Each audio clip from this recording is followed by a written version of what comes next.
Hello students, welcome back to my channel इलॉजिक्स। Last video में मैंने आपको कुछ बेसिक टर्म्स बताए थे, उसी को आगे लेकर चलते हैं और स्टार्ट करते हैं अकाउंटिंग इक्वेशन, जो कि क्लास 11th के लिए फर्स्ट प्रैक्टिकल चैप्टर है।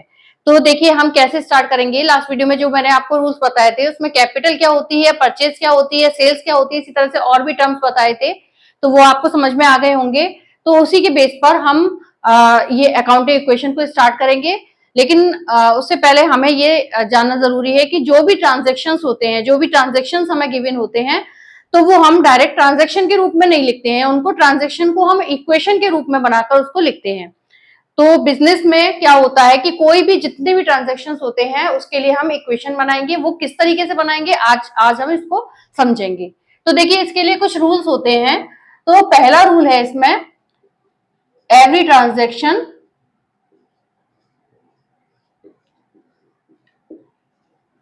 Effects at least two account।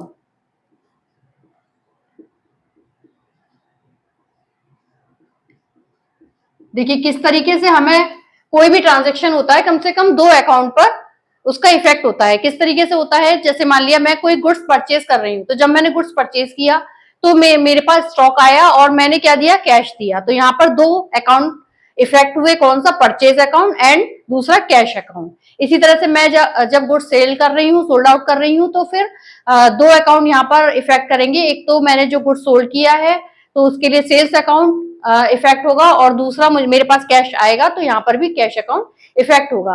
तो जो भी ट्रांजेक्शन होते हैं उसका कम से कम दो अकाउंट पर इफेक्ट पड़ता ही पड़ता है, क्योंकि ये डबल एंट्री सिस्टम पर आधारित है। ये वाले जो भी ट्रांजेक्शन्स होते हैं अकाउंट में, वो डबल एंट्री सिस्टम पर बेस्ड होते हैं। तो यहाँ पर क्या होता है कि दो अकाउंट पर इफेक्ट पड़ता है, कभी कभी तीन पे भी पड़ता है और चार पे भी पड़ता है। सेकेंड पॉइंट है एक्सपेंसेस जितने भी होते हैं, एक्सपेंसेस जितने भी होते हैं वो कैपिटल में से डिडक्ट हो जाते हैं, डिडक्टेड फ्रॉम कैपिटल।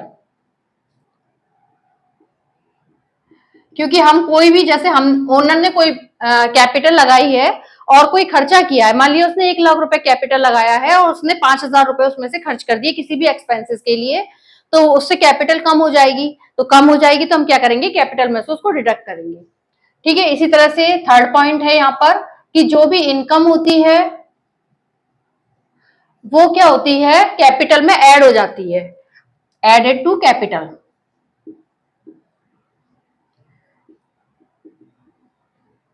अब देखिए इनकम जो है, इनकम से क्या होगा, कोई भी इनकम अगर हो रही है बिजनेस में तो उससे कैपिटल बढ़ जाएगी, तो हम क्या करेंगे, उसको ऐड कर देंगे। तो ये हमारे ये रूल है, एक्सपेंसेस जो है वो कैपिटल में से डिडक्ट होती है और जो इनकम होते हैं वो कैपिटल में ऐड हो जाती है। अब देखिए फोर्थ पॉइंट है यहाँ पर, बेसिक अकाउंटिंग इक्वेशन।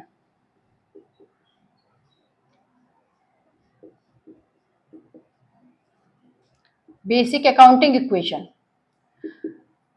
तो इस इक्वेशन पर ही, इक्वेशन क्या है हमारी, assets equal to liabilities plus capital.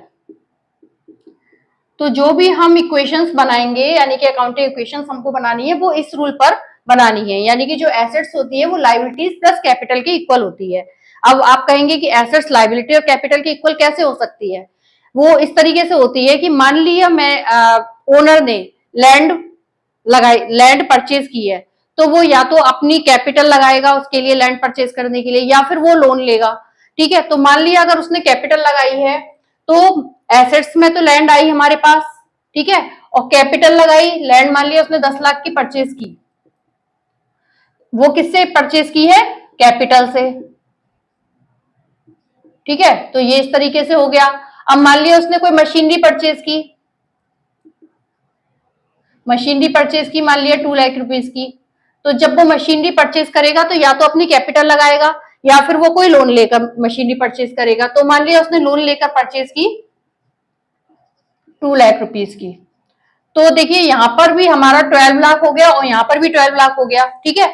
अब दोनों साइड यानी कि जो एसेट्स हैं वो हमारी कैपिटल और प्लस लायबिलिटी दोनों के इक्वल हो गई, क्योंकि या तो वो लोन पर लेगा, लायबिलिटी हो गई वो उसकी लोन जो है वो क्या हो गई लाइबिलिटी, और कैपिटल ओनर की कैपिटल हो गई, पूंजी हो गई। ठीक है, तो इस तरीके से इस पर बेस्ड होती है हमारी अकाउंटिंग इक्वेशन, यानी कि जब भी हम कोई भी इक्वेशन करेंगे तो हमारी जो एसेट्स हैं वो लाइबिलिटीज प्लस कैपिटल के इक्वल होनी चाहिए।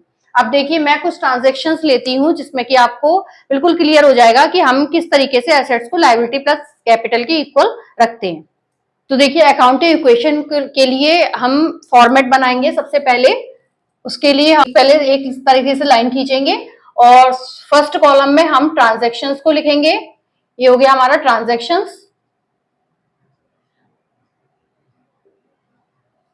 और इस साइड लिखेंगे हम assets is equals to liabilities plus capital. ठीक है, ये हमने इस तरीके से फॉर्मेट बना लिया। अब एसेट्स बहुत तरह की होती हैं और लाइबिलिटीज भी बहुत तरह की होती है, तो जैसे जैसे ट्रांजेक्शन आते जाएंगे आप उसके अकॉर्डिंग एसेट्स और लाइबिलिटीज के नेम लिखेंगे वहां पर। तो देखिए फर्स्ट ट्रांजेक्शन है, मैं यहाँ पर थोड़ा सा एक कॉलम इस तरीके से और खींच दूंगी, क्योंकि मान लिया एसेट्स के जो भी नाम होंगे वो हम इसमें लिखेंगे, लाइबिलिटीज के भी जो भी नाम होंगे वो हम लाइबिलिटीज के नीचे लिखेंगे। तो मान लिया फर्स्ट ट्रांजेक्शन है हमारा started business with cash 10 lakh. ठीक है, कोई भी बिजनेस स्टार्ट करेंगे तो कैश लगाएंगे बिजनेस में, तो कैश बिजनेस में आएगा और ओनर की कैपिटल बिजनेस में लगेगी। तो यहाँ पर हमारा जो फर्स्ट लिखेंगे हम यहाँ पर कैश। ठीक है, क्योंकि कैश आया तो कैश के नीचे हम कैश लिखेंगे, और कैपिटल हमारा ऐसे ही है, तो कैश हमारा कितना आया 10 लाख रुपए बिजनेस में आया, और कैपिटल भी हमारी बढ़ गई कितनी 10 लाख रुपीज से। ठीक है, तो ये हमारा इक्वल हो गया assets equal to liabilities plus capital के, यानी कि अगर हम इसको ऐड करेंगे तो ये हमारा बराबर हो जाएगा यहाँ पर 10 लाख इक्वल टू 10 लाख। अब सेकंड ट्रांजैक्शन जो है वो हम क्या करेंगे, कोई भी ट्रांजैक्शन ले लीजिए आप। मान लिया सेकंड ट्रांजैक्शन हमने ले लिया परचेज्ड गुड्स फॉर कैश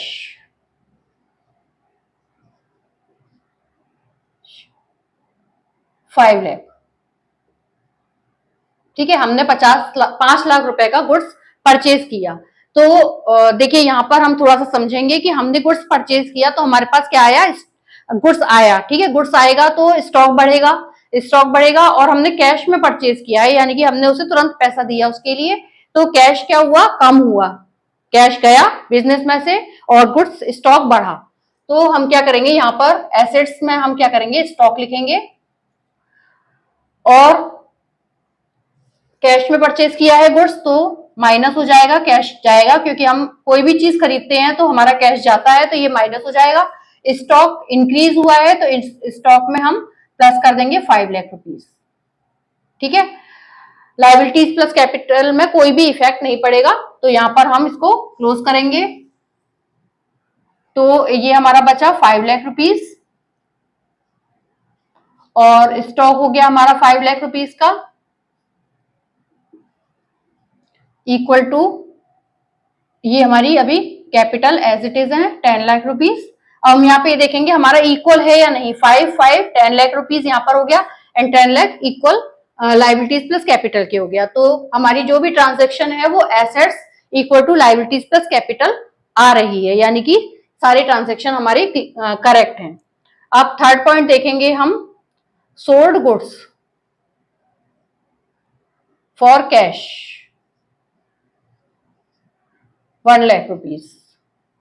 अब हमने जब गुड्स सोल्ड किया, हम गुड्स सोल्ड करेंगे तो हमारे पास क्या आएगा, पैसा आएगा, क्योंकि हमने कैश में सोल्ड किया है गुड्स को, तो हमें तुरंत पैसा मिलेगा उसका, और स्टॉक कम हो जाएगा, क्योंकि जब हम गुड्स को सोल्ड करेंगे तो स्टॉक में से उतना गुड्स कम हो जाएगा।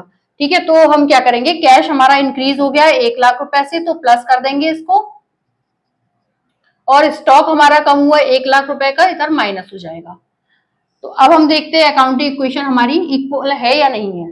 तो यहाँ पर ये 6 लाख रुपीज हो गया, एंड यहाँ पर हो गया 4 लाख रुपीज। ठीक है, इक्वल टू यहाँ पर हो जाएगा फिर से 10 लाख रुपीस। अब देखिए जो भी ट्रांजेक्शन हम कर रहे हैं तो हमारी एसेट जो है वो कैपिटल प्लस लाइबिलिटी के इक्वल आ रही है। अब नेक्स्ट ट्रांजेक्शन देखते हैं हम, परचेज्ड गुड्स फॉर क्रेडिट,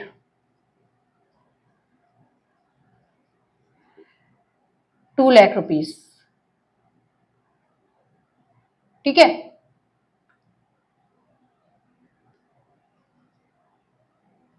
देखिए 2 लाख रुपए का गुड्स हमने परचेज किया है। ठीक है, स्टॉक तो आया हमारे पास, लेकिन हमने उसे तुरंत पेमेंट नहीं दिया, तो कैश नहीं कम होगा यहाँ पर, क्योंकि हम उसी समय पेमेंट नहीं दे रहे हैं। लेकिन इससे क्या होगा, क्रेडिटर्स बढ़ जाएंगे, यानी कि हमें बाद में उसको उनको पैसा देना है, तो वो हमारी लाइबिलिटी हो गई। तो लाइबिलिटी किस रूप में बढ़ेगी, क्रेडिटर्स के रूप में। तो हम यहाँ लाइबिलिटी में लिख देंगे क्रेडिटर्स।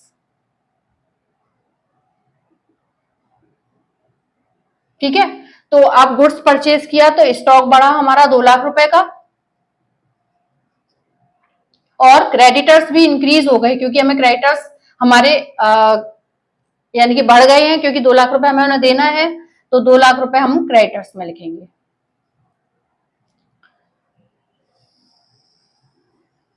तो यहां पर अब हम देखते हैं हमारी इक्वेशन इक्वल है या नहीं है। यहां पर 6 लाख हो गया, प्लस 6 लाख यहां पर हो गया हमारा, इक्वल टू 2 लाख क्रेडिटर्स के हो गए, एंड 10 लाख रुपीज हमारी कैपिटल है। ठीक है, तो यहाँ पर 6 लाख और 6 लाख 12 लाख हो गए, और यहाँ पर भी 2 और 10 12 लाख रुपीज हो गए। अभी भी हमारी इक्वेशन इक्वल है। ठीक है, नेक्स्ट करते हैं fifth, sold goods for credit 1 lakh rupees.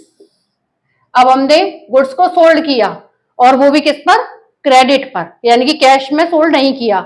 अब हम जब गुड्स सोल्ड करेंगे तो स्टॉक तो कम होगा हमारा, लेकिन कैश नहीं जाएगा अभी, क्योंकि हम कैश हमें अभी तुरंत नहीं मिला है।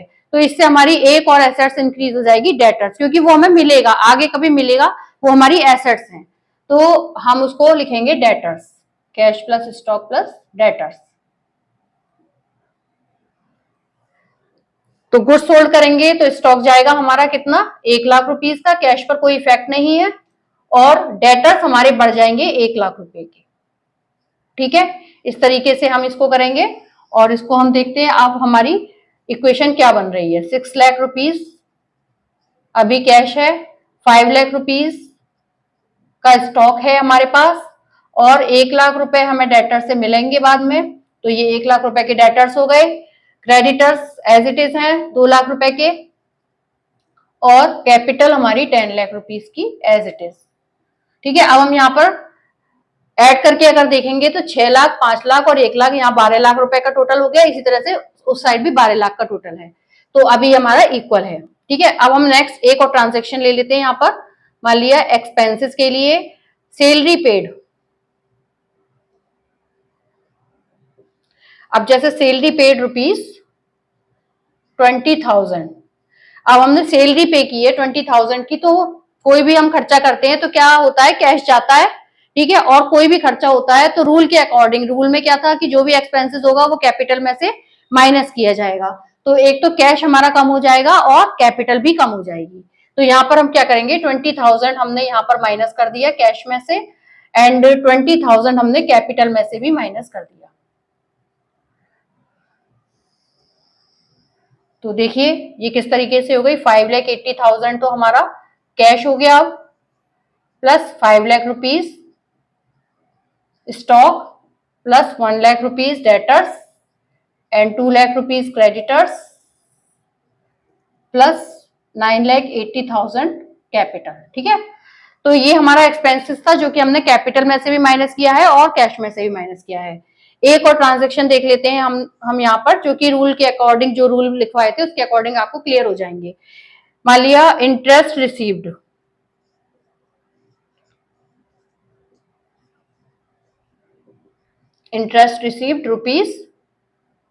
₹10,000। अब कोई भी इनकम जब हमें रिसीव होती है, मान लिया इंटरेस्ट हो, कमीशन हो या डिस्काउंट रिसीव हो, कोई भी इनकम जो है जो हमें रिसीव होगी, तो रिसीव इनकम के बदले क्या मिलेगा, हमें कैश मिलेगा, तो कैश इंक्रीज हो जाएगा। ठीक है, जब कैश इंक्रीज हो जाएगा इनकम से तो कैपिटल भी इंक्रीज हो जाएगी, क्योंकि रूल के अकॉर्डिंग क्या है कि जो भी इनकम या गेन्स या प्रॉफिट्स होते हैं वो हम कैपिटल में ऐड कर देते हैं। ठीक है, तो कैश हमारे बढ़ गया यहाँ पर 10,000 से और कैपिटल भी बढ़ गई 10,000 से। तो टोटल देखते हैं अब कितना हुआ। ये हो गया 5,90,000 प्लस ये हो गया 5 lakh rupees, 1 lakh equal to 2 lakh plus 9,90,000। अब आप इसको प्लस करके अगर देखेंगे तो ये जो एसेट्स है वो लाइबिलिटीज प्लस कैपिटल के इक्वल आ जाएगी। देखिए किस तरीके से, ये यहाँ पर टोटल हो गया 11,90,000 इक्वल टू यहाँ पर भी हो गया 11,90,000। ठीक है, तो डबल एंट्री सिस्टम के बेस पर कोई भी इक्वेशन हमारी होती है तो जो भी होती है तो हमारा क्या होगा, यहाँ पर एसेट्स जो है, जो हमारा फॉर्मूला है assets equal to liability plus capital, उसके अकॉर्डिंग जो टोटल है वो भी इक्वल ही आएगा। ठीक है, तो यहाँ पे ये थोड़े से ट्रांजेक्शन्स मैंने लिए हैं, आगे थोड़े से ट्रांजेक्शन्स और लूंगी जिससे कि आपको ये कॉन्सेप्ट समझ में आ जाएगा, इजिली समझ में आ जाएगा। ठीक है, तो नेक्स्ट वीडियो के लिए मिलते हैं नेक्स्ट टाइम। बाय।